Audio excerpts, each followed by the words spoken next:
سر میرا تعلق غیر جماعت سے ہے، میں پاکستان سے میرا تعلق ہے جی۔ تو جناب علی میرا سوال جناب محترم حافظ صاحب سے اور آپ سے یہ ہے کہ جیسا کہ حضور نبی صلی اللہ علیہ وسلم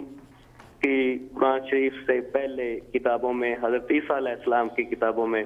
اور حضرت موسیٰ علیہ السلام کی جو کتابیں اللہ تعالیٰ کی طرف سے نازل ہوئی ہیں ان کے بارے میں، اور حتیٰ کہ نبی صلی اللہ علیہ وسلم کے بارے میں جو نشانیاں آئی تھیں اس میں محمد کا نام بھی آیا کہ ایک شخص آخری نبی ہوگا جو محمد کے نام سے جانا جائے گا،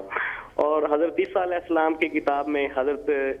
موسیٰ علیہ السلام کی کتابوں میں حضرت موسیٰ علیہ السلام کا ذکر آیا۔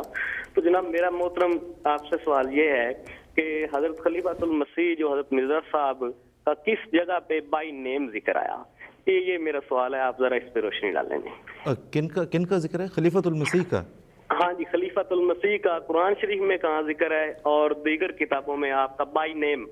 اچھا ٹھیک ہے جی، میں دیکھیں بائی نیم تو دیکھیں رسول کریم صلی اللہ علیہ وسلم کا بھی اس طرح سے معین طور پہ نہیں ہے، لیکن یہ کہ جہاں تک بات ہے خلیفۃ المسیح کی، مجھے لگتا ہے کہیں پہ کوئی بہت بیسک مسکنسیپشن ہے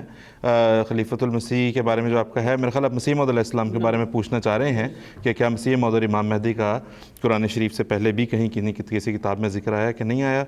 مومن طاہر صاحب سے پوچھ لیتے ہیں۔ بات یہ ہے کہ نبی کریم صلی اللہ علیہ وسلم کا بھی جو ذکر ہے وہ محمد کر کے یا احمد کر کے ان کی کتابوں میں موجود نہیں ہے، لیکن قرآن شریف نے پھر اس کے باوجود کہا کہ تم اپنی کتاب میں اس نبی امی کو لکھا وہ پاتے ہو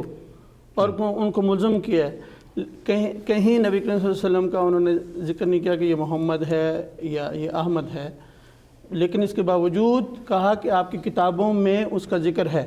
اور وہ ذکر بعض نشانیاں بتا کے کیا گیا کہ وہ ایک آتشی شریعت لے کے آئے گا، وہ 10,000 قدوسیوں کے ساتھ آئے گا، وہ فاران کے علاقے میں آئے گا،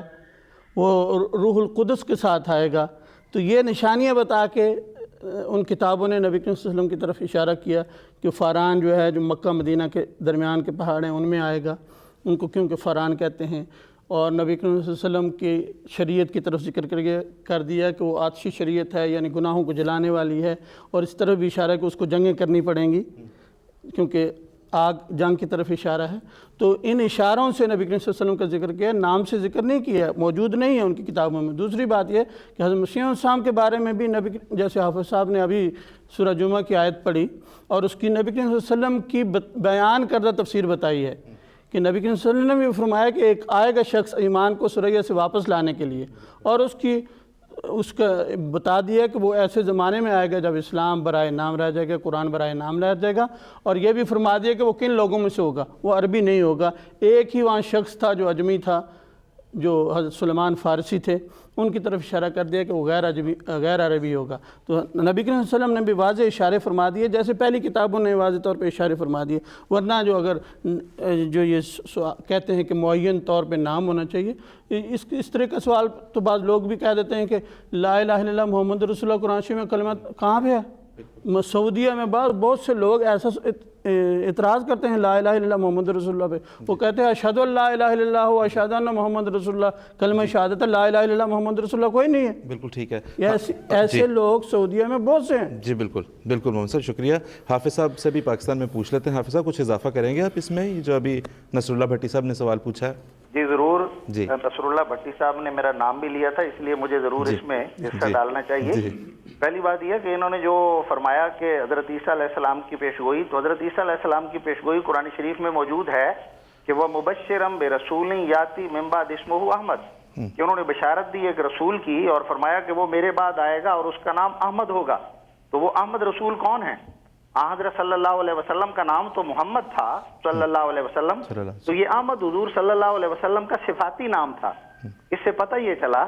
کہ پیشگوئیاں صفاتی ناموں میں کی جاتی ہیں، جیسے حضرت صلی اللہ علیہ وسلم کا نام احمد بتایا گیا کہ وہ احمد سب سے بڑھ کر اللہ تعالیٰ کی تعریف کرنے والا ہوگا، اور آپ کا نام والدین نے رکھا محمد، تو حضرت صلی اللہ علیہ وسلم کا نام احمد بھی ہے، محمد بھی ہے، مگر احمد آپ کا صفاتی نام ہے، اور پیشگوئی جو کی گئی تھی وہ صفاتی نام میں کی گئی تھی کہ یہ صفتیں اس وجود کے اندر ہوں گی۔ اور آنے والا جو مسیح ہے اس کے بارے میں جب حضرت صلی اللہ علیہ وسلم نے پیشگوئی کی تو فرمایا اسمہ اسمی، اس کا نام میرا نام ہوگا۔ تو جب اس کا نام